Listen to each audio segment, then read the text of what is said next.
financial sector for most of your life. What is your number one piece of advice you have for engaged couples planning their weddings? I would say the number one piece of advice is for them to talk so that both of them have an understanding of what it is that they want to achieve at their wedding, and that they understand the financial implications of their big day. And what I always say to young people that we give advice to is that they must plan not just for their wedding day, they need to plan financially for their marriage, the whole of their marriage together.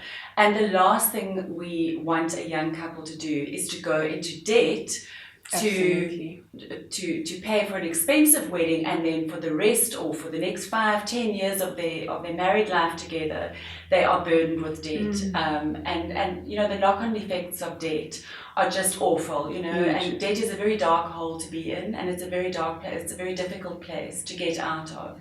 So it's not an ideal way for a young couple to start their life together. So we encourage them to talk about the wedding, plan a beautiful day, but don't sink yourself. Don't start off your married life in debt. What is the best way to save and pay for your wedding day? I would say that, first of all, your timeline is important. So if you're planning a wedding for a year's time, you would obviously want your money to be sitting in something like a money market account. If you're planning for a wedding in, say, 2, 3, 4 years' time, you might want to consider something like a unit trust portfolio.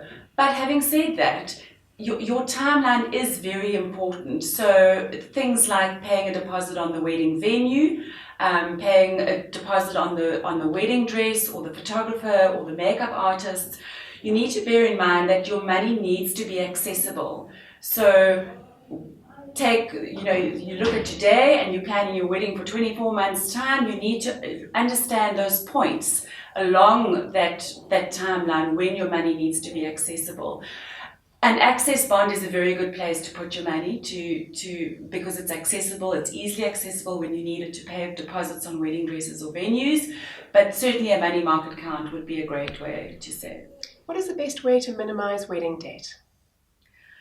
The best way to minimize wedding debt, I would say, is to plan an intimate wedding. Our experience with our clients is that most couples are getting married a little bit later in life, where they are successful professionally, they're earning incomes, and they themselves are paying for the wedding.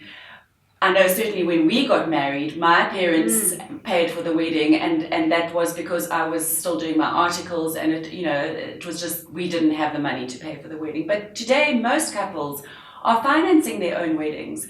And we just believe that if you're paying for the wedding, you get to choose the wedding that you want.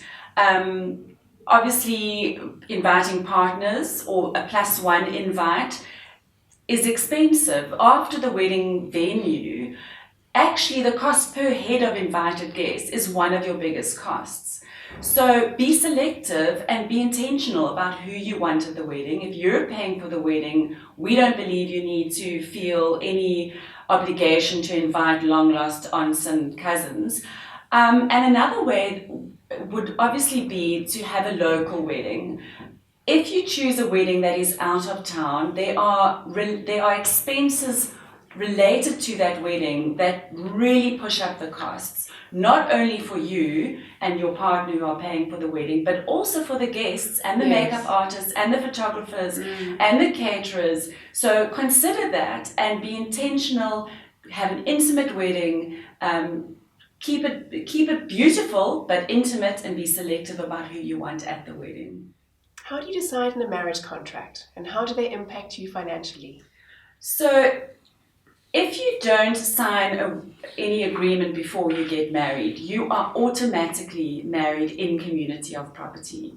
What that means is that on the day that you and your partner get married, you have what's called a joint estate. So everything that you own is housed within that joint estate. All your debt, all your assets are one estate.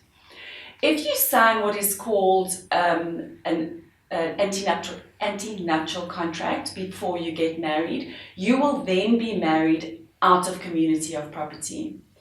Out of community of property, there are really two options. The one is where you can get married out of community of property with the accrual system, which means that on the day that you and your partner get married, your assets are then, the growth of your assets in your estate becomes the accrual. If your marriage was to dissolve through death or divorce, only the estate that accrued during the period of your marriage would be taken into account. Where couples get married and they have sizable estates going into the marriage, a good option is to be married out of community of property without the accrual, in which case it's a simple case of what's yours is yours and what's mine is mine. The two separate estates, and they're completely separate for the purposes of death or divorce when the marriage is dissolved. Okay. How does one go about putting into place joint budgets and financial planning? There is no right or wrong answer. The only right answer to this is to communicate. So, for instance, when my husband and I got married, we agreed that we would each operate our own check account, but that we would operate a joint credit card. And that all expenses would be completely shared. And, it's worked for us because, we've had highs and lows. I've earned more than him, he's earned more than me. We've started businesses together. So honestly, it's worked for us that everything is just shared. We don't count our pennies. We literally just share everything. That doesn't work for everybody. We have a very